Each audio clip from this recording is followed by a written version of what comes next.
Parents are furious. I didn't consult them about buying my house, because they planned that my sister, her husband, and their 3 kids would move in with me. So I said no and cut all ties with them. Part 1. My name is Lucy, and I'm 30 years old. I work as an investment analyst, and I'm pretty good at what I do. Some might say I'm too careful with money, but that's just who I am. Growing up as the younger of 2 sisters taught me early on that, if I wanted something, I'd have to work for it myself. My sister Sarah is 3 years older than me. She's always been the golden child in our family, the pretty one, the social butterfly. The one who could do no wrong in our parents' eyes. Don't get me wrong, I love my sister, but our parents' favoritism was pretty obvious from day one. It wasn't just about the money, it was about the expectations. They always expected Sarah to succeed effortlessly, while I was just there. Sarah married Tom right after college. He works in construction management, and they quickly started having kids. Now they have 3, Emma 8, Lucas 5, and little Joey 2. They're sweet kids, but Sarah always complains about how hard it is to manage them in their rented apartment. As for me, I've been lucky in my own way. My best friend Jenny's parents own several properties, and they've been renting me a nice 1-bedroom apartment at half the market rate for the past 5 years. They trust me, and I've never given them a reason not to. I've been saving money religiously since I started working, living below my means, cooking at home instead of eating out, taking public transport when possible. All those small things add up. My colleagues often tease me about being too frugal, but I had a plan. I've always dreamed of having my own place, specifically, a small country house. Working remotely became more common at our firm after the pandemic, and I only need to come to the office for important meetings. A peaceful place away from the city seemed perfect. Last week, I finally opened my savings account and really looked at the numbers. After years of careful planning and saving, I had enough for a down payment on a modest country house. I spent hours browsing real estate websites, looking at potential properties, nothing too fancy, just a cozy place I could call my own. I was in the middle of browsing real estate listings when my phone rang. It was my mother calling with her usual perfect timing. "Lucy, honey, don't forget, we're expecting you for dinner on Saturday," she said, her voice carrying that subtle tone of command disguised as a reminder. "Sarah and Tom are coming with the kids, and please try to be on time for once."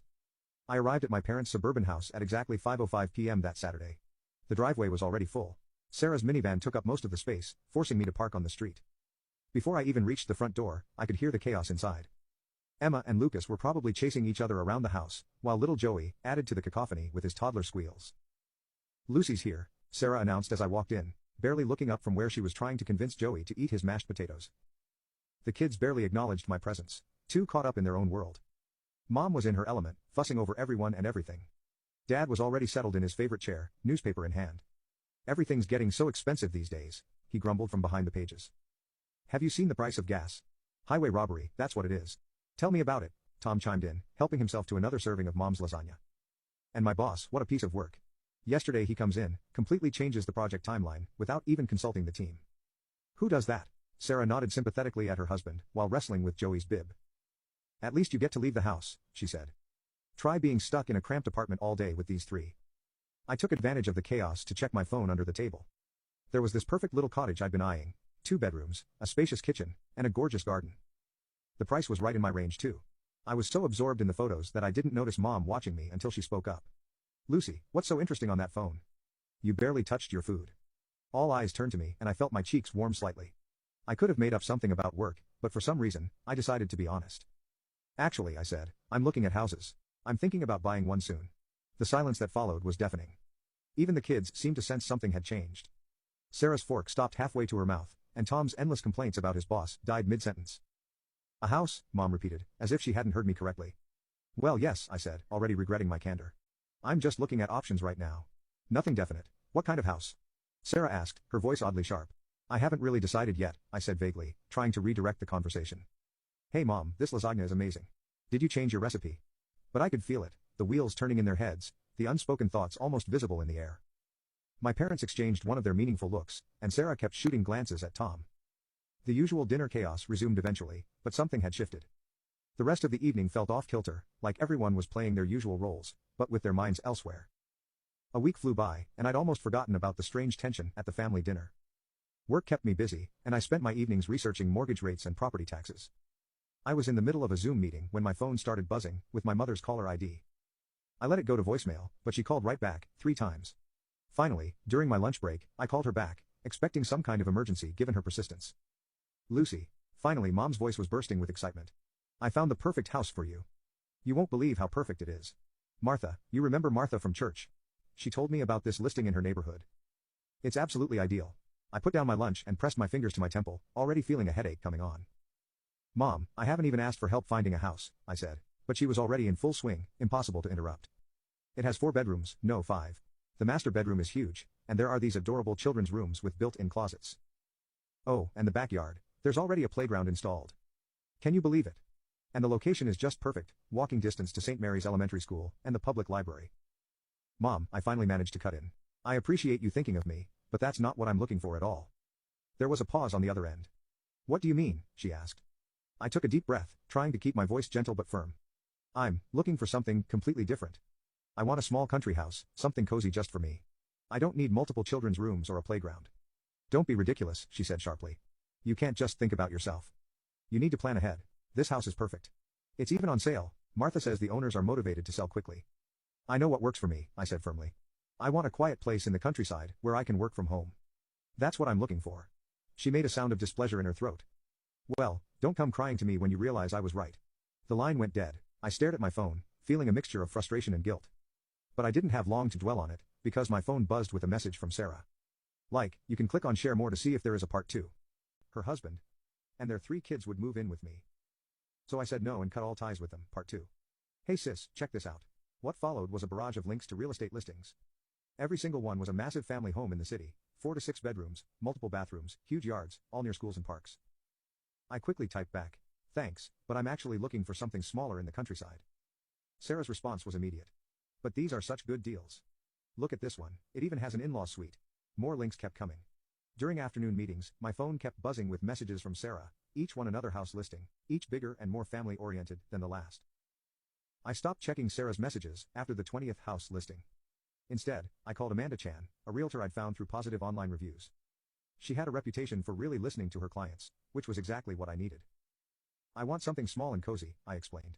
A country house, but not too far from the city. A good internet connection is a must, since I work from home most days. Maybe a small garden where I could grow some herbs and vegetables. I told her my budget. Her eyes lit up. I think I might have exactly what you're looking for. It just came on the market yesterday.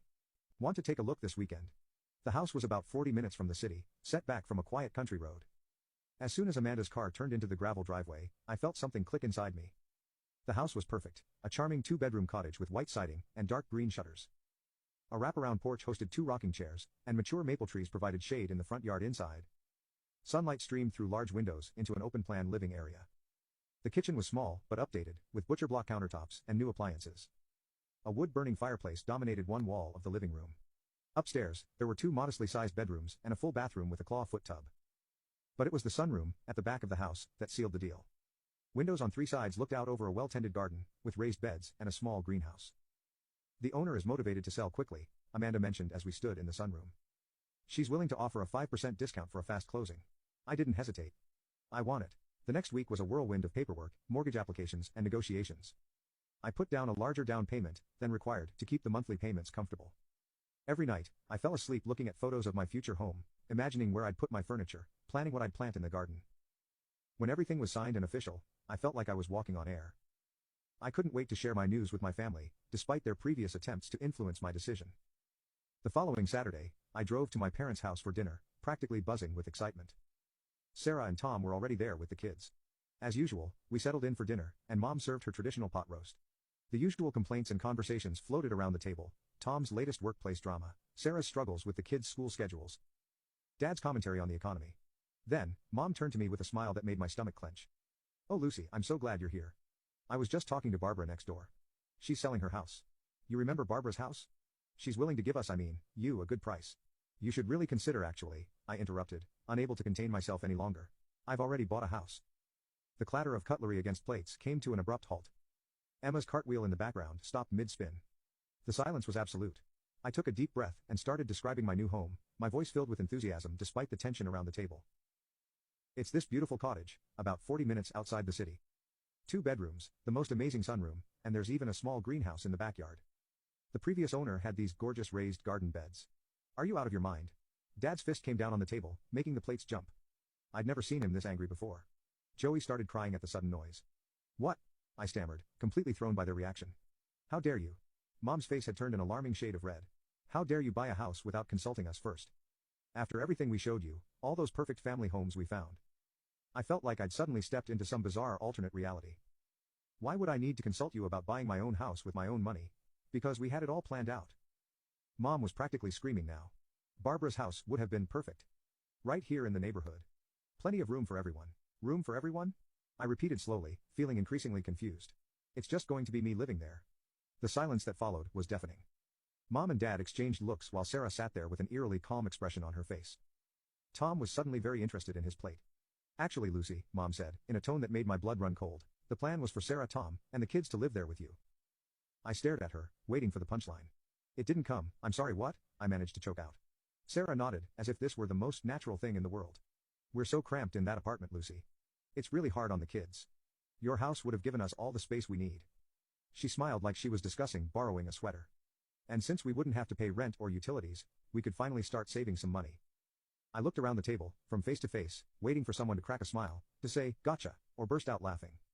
But all I saw were dead serious expressions, Dad's stern disapproval, Mom's righteous anger, Sarah's entitled expectation, Tom's awkward avoidance. You all just assumed I would buy a house for Sarah's family to live in. Well, of course. Mom threw up her hands. That's what family does, we help each other. Help each other, I repeated incredulously. This isn't helping. This is expecting me to provide housing for 5 people without even asking me. You're being selfish, Sarah said, her calm facade cracking slightly. You know how hard it is for us in that tiny apartment. Emma and Lucas have to share a room, and Joey's crib is in our bedroom. It's not fair to the children. I felt like I was drowning, and crazy. The room seemed to spin a little as the full impact of their expectations hit me. They had all sat there for weeks, planning out my future, deciding how I should spend my money. Without ever once considering what I wanted, or even thinking they should ask me about it. You need to cancel this ridiculous purchase immediately, Mom demanded, her voice sharp with authority. Call your realtor first thing Monday morning. Barbara's house is still available, and it's perfect. Right here in the neighborhood, close to all the good schools and kindergartens. No, I stood up from the table, my chair scraping against the floor. The word came out stronger than I expected, fueled by decades of pent-up frustration. The dining room erupted into chaos. Mom jumped up from her chair, waving her arms. Dad's voice boomed over everyone else's. The kids started crying, picking up on the tension in the room. But we'll be so cramped, Sarah wailed, as if she hadn't heard me at all. Do you know how hard it'll be to get the kids to school from all the way out there? Emma has ballet on Tuesdays. Lucas has soccer on Thursdays. I spun to face my sister, something inside me finally snapping. You're not going to be cramped anywhere, because you're not living in my house. None of you are. Is that clear enough for you? The room fell silent. They all stared at me like I'd grown a second head. The entitled shock on their faces was almost comical. Lucy, Mom gasped, clutching her pearls. How can you be so cruel to your own sister? Like, you can click on share more to see if there is a part 3. Her husband and their 3 kids would move in with me. So I said no and cut all ties with them, part 3. I grabbed my purse and headed for the door, their voices rising again behind me. I couldn't listen to another word. I got in my car and drove home in a daze, their screams still ringing in my ears. Sitting alone in my apartment later that night, memories started flooding back.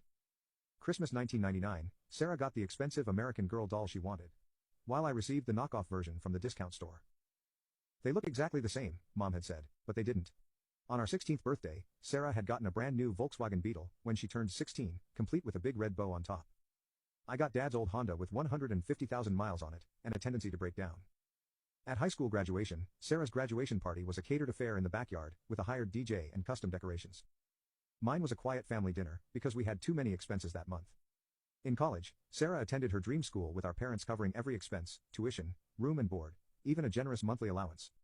Meanwhile, I spent my senior year of high school applying for every scholarship I could find, staying up late to maintain my perfect GPA, knowing it was my only shot at higher education.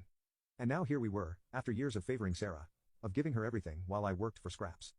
They just assumed they could commandeer my house, the one thing I'd achieved completely on my own. They'd planned to hand over my dream home to Sarah, just like they'd handed her everything else. I was in the middle of packing my kitchen, when the aggressive pounding started on my apartment door. The coffee mug I was wrapping in newspaper slipped from my hands, but thankfully landed on a pile of packing paper. Lucy, open this door right now, my father's voice boomed through the wood. We know you're in there, I froze, bubble wrap still in hand. More pounding followed. Go away, I shouted back, I'm not discussing this anymore. Don't you dare talk to us like that. Dad's fist made the door rattle in its frame. We raised you better than this, he yelled. My hands were trembling as I picked up my phone. If you don't leave right now, I'm calling the police. I mean it. I pulled up the keypad on my phone and deliberately pressed 9, making sure they could hear the beep. I'm dialing right now, you ungrateful little. Dad's curse was cut off by Mom's sharp intake of breath. We'll leave, Mom's voice had turned cold as ice. But this isn't over, Lucy. You're making a terrible mistake.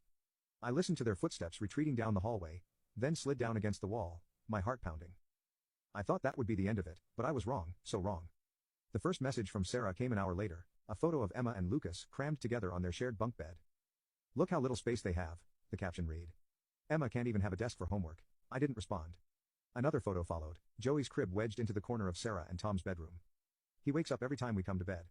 This isn't fair to him." When I continued to ignore her, Sarah's messages turned nasty. They started coming at all hours: 2 a.m., 4 a.m., 6 a.m. "You always were Dad's least favorite," she wrote. "Mom cries herself to sleep because of you. I hope you're happy, all alone in that big house while your nieces and nephews suffer." I blocked her number, then her Facebook, then her Instagram. But she kept finding new ways to reach me, creating new accounts, using Tom's phone, even setting up fake email addresses. Then the phone calls started coming from other directions. First, it was Aunt Marie. "Lucy, honey, I just heard what's happening with your sister. Surely you can find it in your heart to help family." Next came Uncle Bob. "Kid, you need to think about what really matters here. Family comes first. My mother's best friend Susan. Your mother is devastated. How could you do this to your own family? Even my old high school teacher, Mrs. Peterson, whom my mother still saw at church. Lucy, I always thought you were such a kind student. I'm so disappointed to hear about this situation with your sister." They all had the same message: I was selfish, heartless, cruel. I should give up my house, my dreams, my independence to solve my sister's problems. None of them seemed to question why Sarah's housing situation was somehow my responsibility. After 2 weeks of constant harassment, I'd had enough. I went to my mobile carrier and changed my number, giving it only to my workplace and a handful of trusted friends who hadn't taken sides in this mess. Moving day was wonderfully quiet. I hired a moving company I'd never used before, making sure there was no way for my family to track the address through familiar local services. The movers were efficient and professional, and by sunset, I was standing in my new living room, surrounded by boxes and possibility. That first night in my cottage, I sat on my porch with a cup of tea, listening to the crickets, and watching the stars come out. No traffic noise, no sirens, no family drama, just peace. I felt something inside me finally relax, tension I hadn't even realized I'd been carrying for years.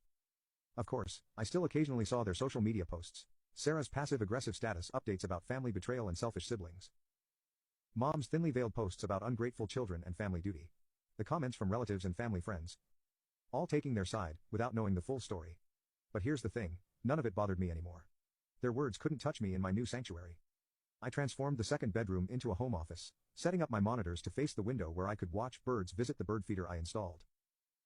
The previous owner's raised garden beds now burst with herbs and vegetables, my first attempt at gardening, turning out surprisingly successful.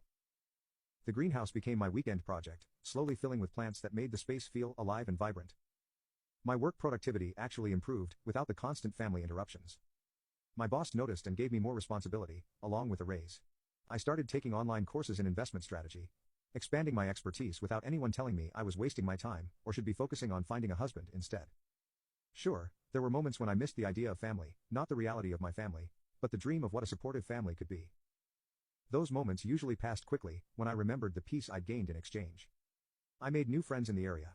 Other professionals who worked remotely, a local gardening group that met monthly, neighbors who respected boundaries, and didn't feel entitled to my space or time. None of them knew my family history, and I preferred it that way.